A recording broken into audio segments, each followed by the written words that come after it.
No niin, morjesta vaan, ja tänään puhutaan tämmöisestä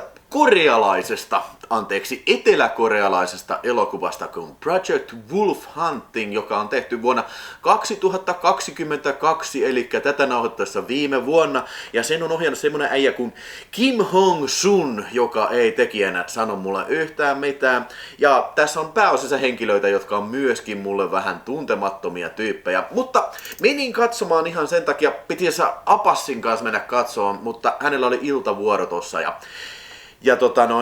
ajattelin, että menen nyt katsomaan, koska tää on Night Visions Distributionin Suomeen teattereihin tuoma elokuva, ja ainakin täällä Tampereella näytti siltä, että tässä ei enää kauheasti näytöksiä ole, että enää eilen maanantaina ja tänään tiistaina on yksi, joten jos nyt kerkiät katsomaan tämän arvostelun ja innostut tästä elokuvasta, niin ja asut Tampereella, niin 21 rööri on vielä yksi näytös, jos nyt oikein muistan tämän ajan, mutta niin kun, saattaa olla sen jälkeen tätä ei enää Tampereen kankaalla näe, mutta jos jossain toisessa paikkakunnalla se vielä pyörii, niin suosittelen tätä elokuvaa jo.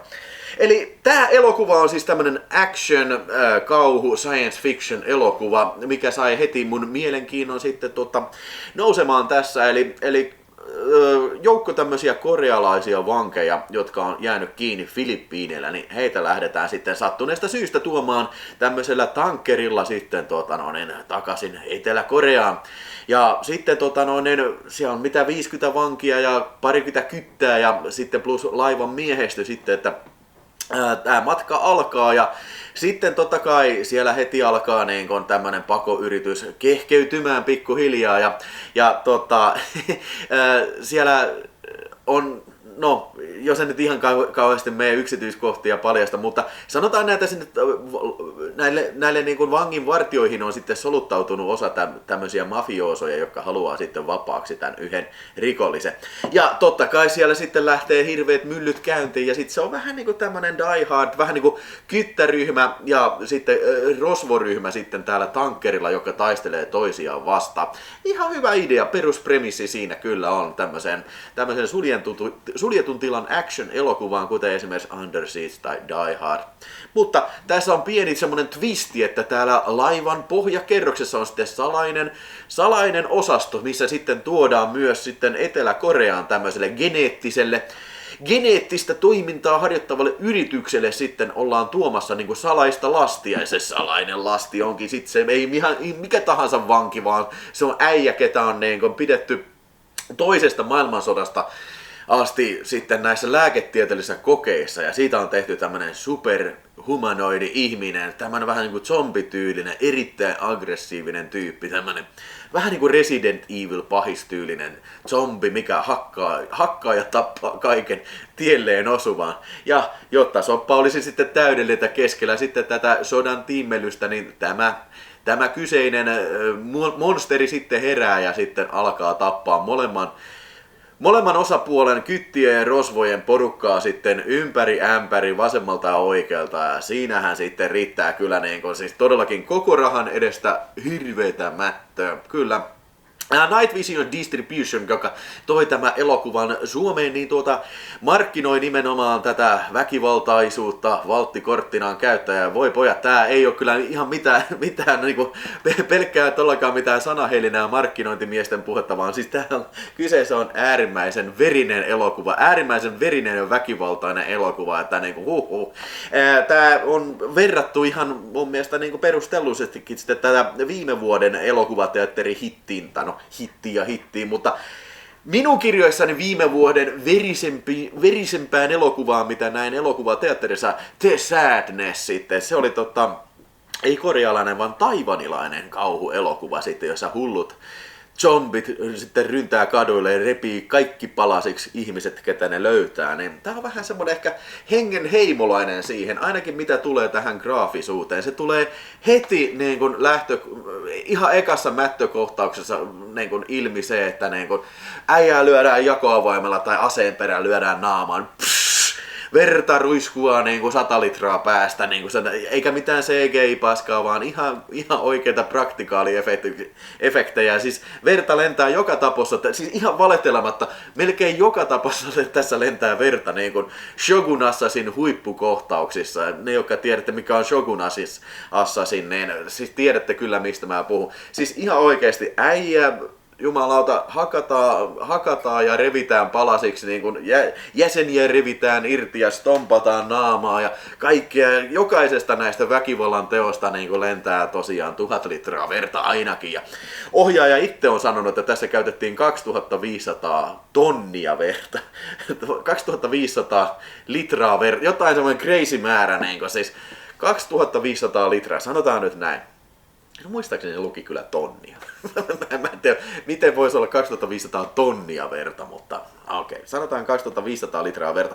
Tässä on ihan vitusti verta, tässä on hullu määrä verta, siis tää koko laiva ui niin kuin, siis veressä. Tää on todellakin niin kuin tämmönen oikein niin kuin tämmönen gorehoundin märkä uni sitten, joka tykkää yleensäkin verisistä toimintakohtauksista, verisistä kauhukohtauksista, niin tässä kyllä niin kuin sitä saa koko raha edestä. Ja mä tykkäsin siitä, että tää ei ollut sellainen niin kuin kauhuelokuva, tää oli ennen kaikkea mun mielestä action-elokuva. Tässä oli paljon ammuskelua, paljon karatea tai martial artsia, äijä hakattiin ja sitten just niin repii niin kuin kurkkutorveen irti. Ruiskua verta tällä, äijää hakataan niin kauan rintaa, revitään sakeli sydän irti, näin, ja siis jäseniä revitään irti, lyödään lekalla päähän ja lekalla käsi irti, kirvestä päähän, kirvestä munille, potkastaan munille ja mitä kaikkea, siis niinku, tää oli kyllä niin kova turpasauna, ettei paremmasta väliä. Ja siis tässä oli paljon actionia, helvetin paljon. Mikähän tämän body countti oli, siis ihmettelen, jos ei ole enemmän kuin 100. Plus se, että ketä siellä laivalla tapetaan, niin sitten tässä on vielä näitä takaumia, missä selitetään muutamien hahmojen taustaa sitten, että miten ne on sinne päätynyt, niin niissäkin totta kai oli veristä mättöä kyllä. Mä tykkäsin siis muutenkin tästä, tää oli hyvin rakennettu se tunnelma siinä alussa, sä tunnet, että kohta tapahtuu jotain ja sitten se lähtee, se on hyvin niin kuin rakennettu se jännitys, ja sitten kun se lähtee, niin tässä on selkeästi esitetty nämä action-kohtauksia, selkeästi sä ymmärrät, kuka tekee mitäkin, kyllä. Että monesti se voi olla, varsinkin näissä aasialaisissa filmissä, kun ei vaan niin kuin näin junttina länkkärinä, niin nimet ja aasiat nimet ja nämä kasvot ei vaan painu päähän, niin monesti ne voi olla vaikeita seurata, mutta tässä se oli kohtalaisen hyvin tehty ja tarina etenee hyvin ja siis nämä takaumat vähän hyvässä ja pahassa värittää tätä juttua ehkä, puhutaan tästä vähän myöhemmin. Eli kaiken kaikkiaan onnistunut action-elokuva kyllä, ja niin, ihan niin kuin, mä en voi enempää painottaa, että verisyydessä on ihan huikea. Mutta nyt sitten sä kuulit nämä positiiviset, niin sanotaan tästä, ehkä voisi vähän niin kuin negatiivisiakin asioita tässä mainita, eli siis vähän niin kuin tää siis huikea verenlennätys ja väkivaltaisuus on paitsi filmin valttikortti, mutta myös vähän ehkä se heikkous. Niin kuin mä sanoin heti ensimmäisestä jutusta lähtien, ensimmäisestä yhteenotosta lähtien, se pistää vähän niin kuin kaikki kortit pöytään, että siis siinä niin kuin heti niin kuin lyödään päähän reikä, verta roiskua, kaulat lähtee irti, niin se vähän niin kuin esitellään se, että niin kuin, okei, tämmöistä tää tulee olemaan, ja niin kuin, kun sitä on niin paljon tällä volyymillä, niin tällä verisyydellä, niin siis se alkaa jossain vaiheessa turruttaa ja siis niin kuin se on niin kuin se, että okei, ei tää nyt ehkä enää tunnu miltään. Niin kuin siihen on syy, minkä takia jos joku tämmöiset vanhemmat filmit, mikä käyttää säästeliäästi, koska ei ole tosiaan ollut varaa tehdä näitä efektejä niin paljon ja koko ajan, niin se kun sä rakennat sitä ja sä odotat, niin sit kun sulla on muutamia tämmöisiä highlightteja siinä leffassa, niin ne ehkä jää silloin paremmin mieleen, kun taas tässä, missä näitä on varmaan niin kuin kymmeniä, ellei jopa niin kuin päälle 100 tämmöistä niin kuin veristä gore-highlightia, niin se vähän niin kuin yhdistyy satteeksi niin kuin yhdeksi sitten niin kuin soosiksi sitten, mitä on vaikea pointata sieltä yksittäisiä niin kuin semmosia niin kuin gore-highlightsia, niin kuin, jos ymmärrätte mitä mä tarkoitan. Ja sitten semmonenkin huono asia mä haluaisin mainita tässä, että niin kun, mä tykkään tästä ideasta, että niin okei, meillä on high concept idea, vähän niin kuin Ride Redemption. Niin high concept idea siitä, että meillä on rosvoja ja pollareita suljetussa tilassa, tässä tapauksessa rahtilaivalla keskellä merta.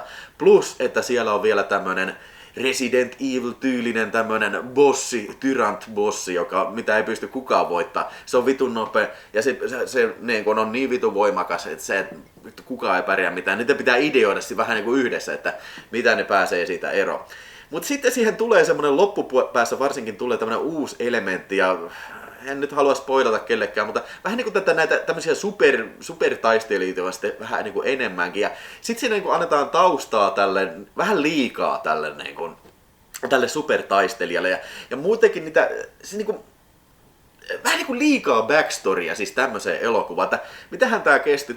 Oliko tää vähän päälle 2 tuntia? Niin jälleen kerran mä aina valitan siitä, että vähän liian pitkä, mutta niin ihan oikeesti taas voinut niin karsia näitä niin tarinaelementtejä. Mun mielestä tässä oli vähän liikaakin tarinaa tämmöiseen high concept, yhden paikan elokuvaan. Niin mä olisin tykännyt tästä paljon enemmän, jos taas niin tosiaan ei mitään, siis niin semmonen, ei tarvitse selittää muuta kuin se, että niin tämä supertaistelija zombie olio, niin se on niin kuin joku geneettisen koen tulos. Niin, siis tämä on riittänyt ihan hyvin backstoriksi. Ja siis se, että näiden vankienkaan backstorya ei varmaan tarvitse tästä kauheasti aloittaa. Eikä sen siis avata vankien backstorya, eikä sen, niin kuin sen megakorporaation, mikä tässä taustalla. Että niin kuin vähän ehkä virtaviivaistaa sitä tarinaa, niin olisin ehkä voinut tykätä enemmän. Mutta hei, kaiken kaikkiaan erittäin siis raju ja vauhdikas toiminta-elokuva. Ja jos ei sinua hirvitä niin kun katsoa tämmöistä määrää verenvuodatusta, niin tää on siis ihan varmasti vuoden kovin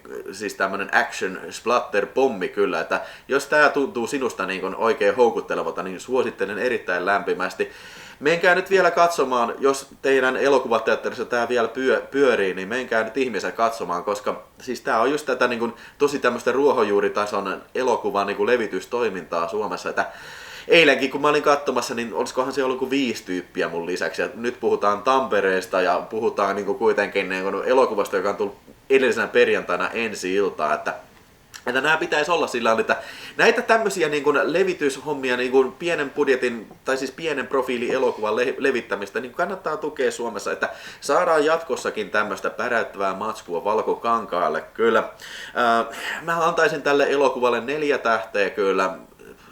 Jos taas vähän tiivistetty, sanotaan koitettu puristaa siihen johonkin 90-100 minuuttia, niin mä veikkaan, että taas voisi olla vielä enemmän, mutta tällaisenään niin se on solidi 4 tähden leffa kyllä, ja taatusti tämän vuoden verisin elokuva. Ja jos Night Visions tuuppaa tämän Blu-raylle niin kuin The Sadness, niin lupaan kyllä taatusti sen myös ostaa omaan hyllyyn. Tää oli miellyttävä kesän tämmönen Barbenheimerin tappaja kyllä minun osaltani. Ja siis niinku, kyllä varmaan niinku kesän paras teatterielokuva, minkä oon nähnyt. Että kyllä tää mielestäni pyyhkii Barbilla ja Oppenheimerilla kyllä pyyhkii kyllä niinku iliaikaista mutanttipirsittään niin sanotusti. Hei, kiitoksia kun jaksoit kuunnella tämän höpötyksen. Kiitoksia Night Visionsille ja hei, menkää ihmeessä katsomaan. Ja jos tuli kysyttävään, pistä kommenttia, paina tykkää, jos tykkäsit tästä pika-arvostelusta. Ja nyt sitten mene katsomaan seuraavaa videoa tästä, minkä näet sitten. Niin jos se olisi sitten ehkä vielä parempi. Oi, Project Wolf Hunting. Oi, saatan.